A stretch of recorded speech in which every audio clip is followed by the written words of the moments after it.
Hola, vamos a leer un ratito. Y la lectura de hoy dice así. Tales eran las reflexiones que sugería la vista de este cementerio de barcos desabolados, cuyos vientres abiertos y popas horadadas se mostraban obscenamente al cálido sol argelino. ¡Oh!, gemía Khayr ed-Din, pasmado de gozo, de alegría inmensa. ¡Oh!, es un espectáculo que deleita, estremeciendo. Jamás soñé ver algo tan magnificante en la expresión de la aniquilación. Nunca creí que la contemplación de la destrucción pudiera ofrecer un placer estático tan profundo. Oh, Pafnucio, amigo mío, lágrimas de infinito gozo inundan mis ojos pecadores. Oh, Hassan, Hassan. Y el poderoso almirante de la no menos poderosa e imbatible flota turca, efectivamente, dejó que las lágrimas inundaran su rostro barbado de fuego, apagando su fiereza. En consecuencia del desborde de los sentimientos y las emociones, «Señor», respondió Pafnucio con gravedad, «tantos días buidos, tantas noches de vigilia, tantas horas de quebranto predispusieron tu ánimo a la derrota, a la idea de la aniquilación, y tus ojos se pasmaban en la contemplación del horror y la muerte. Y he aquí que llegamos a destino y un espectáculo distinto al por ti imaginado surge a tu vista y, venciendo tu incredulidad y tu asombro, permites que tu espíritu se sumerja en la laguna del gozo». Un momento. Alexa, baja volumen. «Y me dejo poseer por entero por el placer de los dioses». Es algo más que eso, Señor. Es la satisfacción de probar que, después de todo, la ley de causa y efecto está en constante operación y que los hombres cosechamos lo que sembramos, no como castigo, sino como efecto consiguiente de la causa. Contemplas este grandioso espectáculo de centenares de naves semihundidas, destruidas en parte por el fuego de los embates entre sí o contra las rocas, y adviertes la verdadera significación del hecho. No se trata de que un grupo de hombres más valientes que otros haya destruido en una epopeya homérica fuerzas poderosas centuplicadas, ni de que un noble e inteligente jefe supiera convertir una segura derrota en admirable triunfo. Todo esto significa en sí una inapelable manifestación de esa divina potencia que obra en la ley misma y se manifiesta en su implacable ejecución. El orgullo, la soberbia, la impiedad, la vanidad, la intolerancia, el despotismo y todas las prerrogativas negativas de la tiranía recibieron en esta ocasión la recompensa, no el castigo, que se halla implícita en esas manifestaciones del exceso de poder de un hombre infatuado y megalómano. Carlos, el poderoso, sabe ahora que en el pecado está la penitencia y que no se puede escapar a esta solo rezando, golpeándose el pecho, confesando, comulgando o haciendo decir misas. Cuánta verdad y sabiduría hay en tus reflexiones, noble maestro.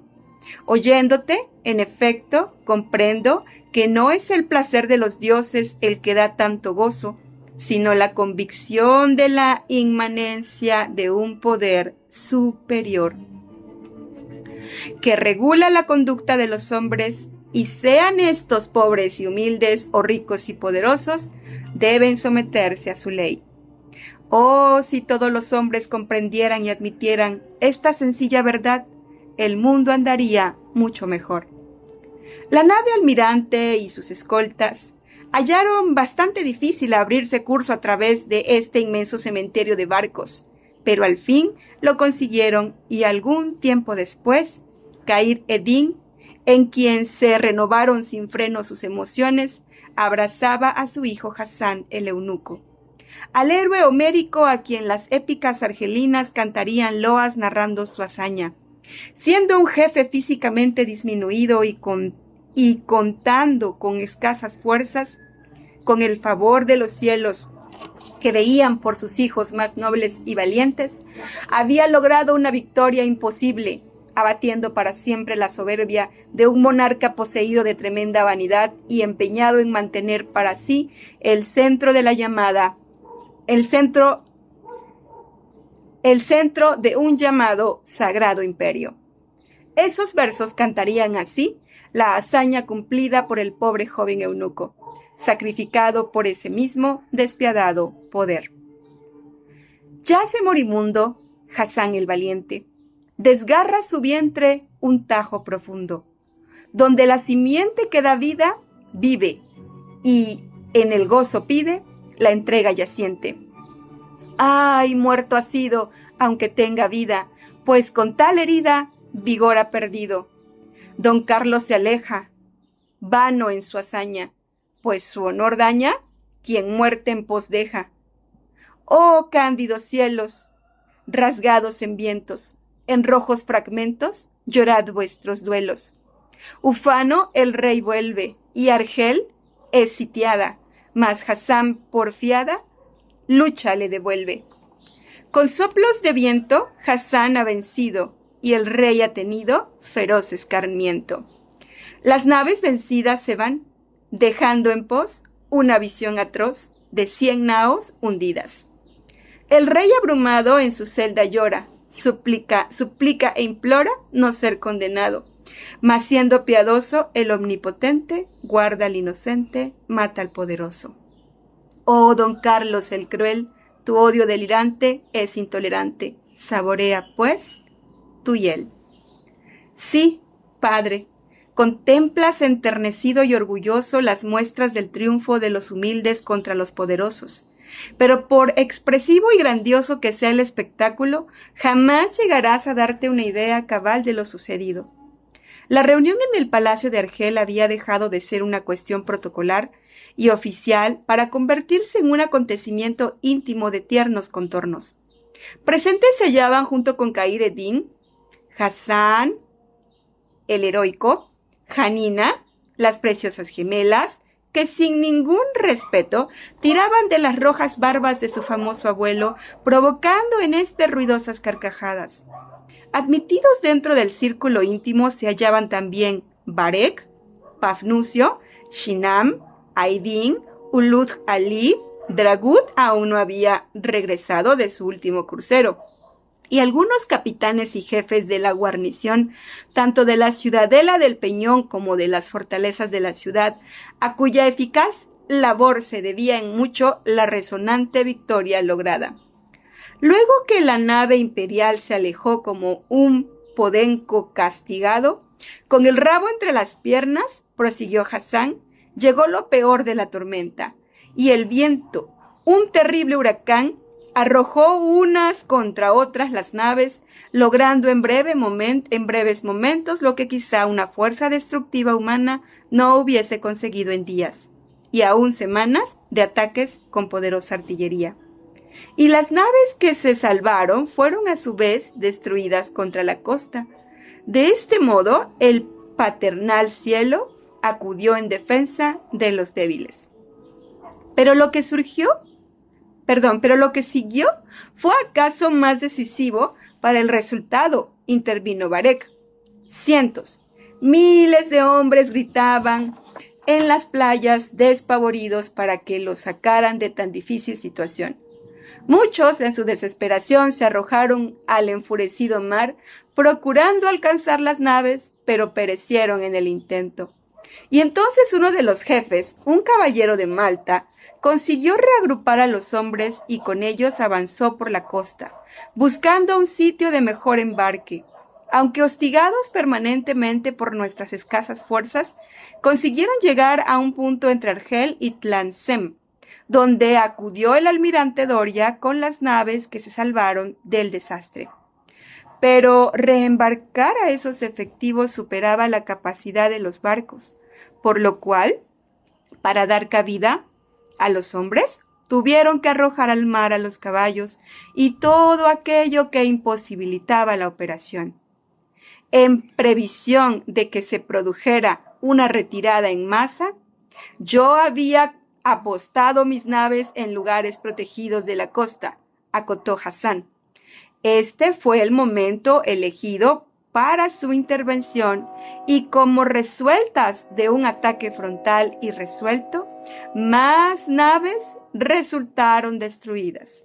Finalmente, cuando el almirante Doria emprendió la fuga del desastre, 2/3 partes de sus efectivos quedaban en Argelia destruidos, prisioneros o muertos.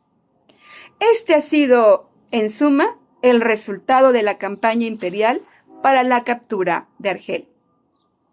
Frustrada por decisión de los benévolos y justos cielos, declaró Barbarroja, y creo que nada debió afectar tanto al soberbio emperador como el hecho de que su verdugo era nada menos y nada más que el hombre al cual mutilara tan cruelmente y luego abandonara en el mar creyéndolo vencido y terminado. Las reminiscencias de la gran jornada continuaron halagando el espíritu de los hombres que intervinieron en ella.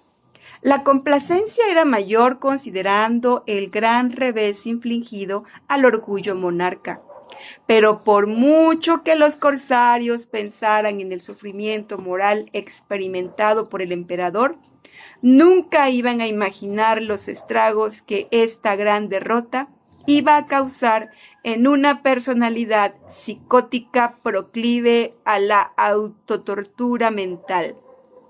Se dice, en efecto, que Carlos V nunca se repuso de los funestos resultados de esta afrentosa derrota, y ella fue, en mucho, causante de que algunos años después lo indujera a renunciar a su poder terrenal y buscar en un convento la paz espiritual que nunca alcanzó, pues murió poco después, a los 57 años de edad en que los hombres de genio recién empiezan a descubrir sus reales valores.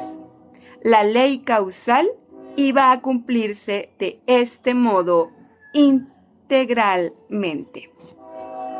La notable victoria naval se celebró en Argelia como un factor histórico de epopélicos relieves. Sin embargo, este júbilo, estos festejos, se vieron empañados por una lamentable noticia traída por Plali, un rey corsario que servía en la flotilla de Dragut. Según su relato, la flota corsaria, sorprendida por la gran tormenta mientras regresaba a Argel, se había visto obligada a buscar refugio en Córcega, en la caleta del Puerto Viejo. Allí fueron sorprendidos por una numerosa flota pontificia mandada por Gianentino Doria, sobrino del almirante del mismo nombre, que llevaba refuerzos al emperador Don Carlos.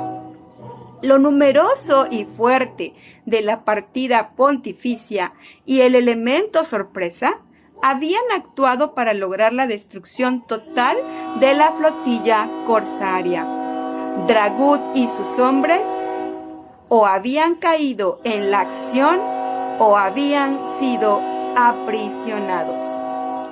Yo y mi barco nos salvamos por casualidad, concluyó su información el rey Spiali.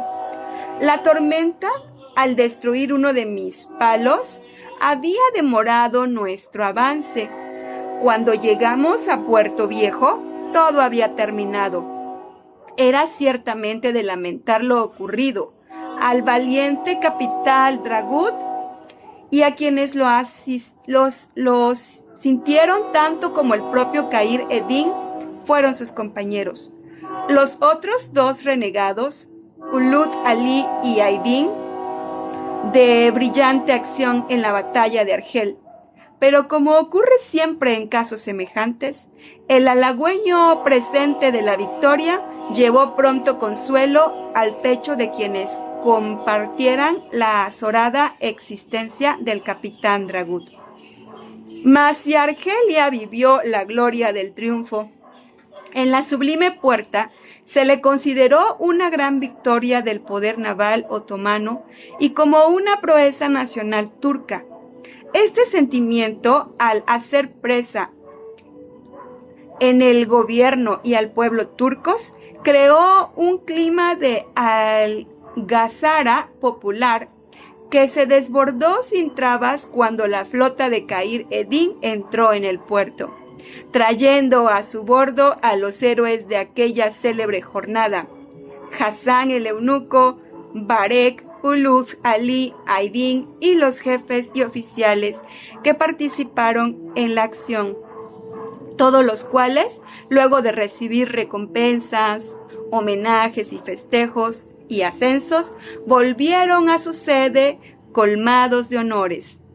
Hassan volvía con su título de Beylerbey de Argelia, refrenando por la mano y el sello de Solimán el Magnífico. En rigor de verdad, sin embargo, debemos señalar que el astuto Solimán, al hacer extensivos los honores a los jefes y colaboradores de Hassan, quiso magnificar el hecho y darle trascendencia internacional, pues la presencia en Constantinopla de tantos embajadores y observadores de las naciones europeas prometía que la desdichada campaña de Carlos V y su selecta plana mayor sería vista con desagrado por unos y desprecio por otros. Que ello ya estaba ocurriendo sin necesidad de tal expediente lo demuestra el hecho de que el propio Carlos durante más de 6 meses permaneció en completa inactividad política, diplomática y bélica, pues durante todo ese tiempo se mantuvo aislado de su corte, de su pueblo y aún de su mundo. Pero el recurso del Magnífico probó ser de excelente factura, pues el sentimiento admirativo de algunos países europeos se tradujo en la necesidad de buscar un pacto o alianza con la Sublime Puerta. Así ocurrió, por ejemplo, con Francia, cuyo soberano Francisco I seguía siendo enemigo irreconocible del emperador teutónico e hispánico Carlos V. La noticia del pacto franco-otomano causó estupor en el mundo y consternación en la Europa católica. Para esta resultaba inconcebible que existiese un soberano católico que celebrase un pacto con el sultán turco, enemigo del Sagrado Imperio Romano, lo que para las mentes intolerantes de aquel tiempo era lo mismo que decir que había celebrado pacto con el demonio. Sin embargo, considerando la cuestión con toda imparcialidad, se puede afirmar que el pacto en cuestión beneficiaba por igual a los dos signatarios. Para Francisco I, el pacto significaba estabilidad, permanencia y poder marítimo, del que carecía para hacer frente a la coaligada y siempre poderosa flota de Don Carlos. Significaba seguridad de sus extensas costas y firmeza de sus posiciones marítimas claves, como Niza, Tolón, Marsella y otras del Golfo de León.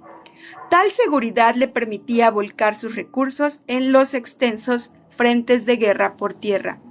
En cuanto a Solimán, dicho pacto lo evidenciaba como a un verdadero emperador, poseedor de tanta fuerza expansiva por mar y tierra que podía darse el lujo de prestar su armada en beneficio de sus amigos, y ciertamente en aquellos tiempos resultaba un gesto magnificante, digno de un monarca oriental.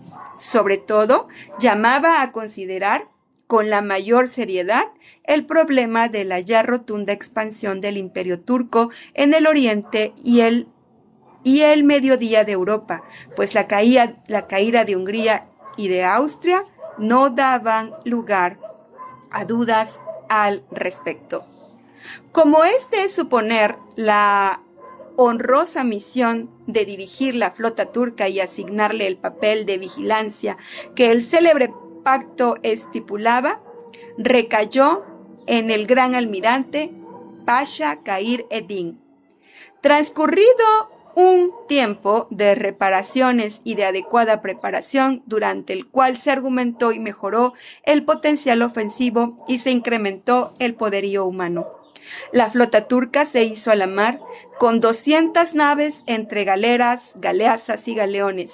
50 galeones, cada uno con 40 cañones, constituía de por sí una poderosa armada capaz de sitiar y rendir a verdaderas ciudades fortaleza. Las otras embarcaciones, aunque cada una contaba con numerosas baterías, se destinaban principalmente al rápido desplazamiento de tropas aguerridas y bien ejercitadas.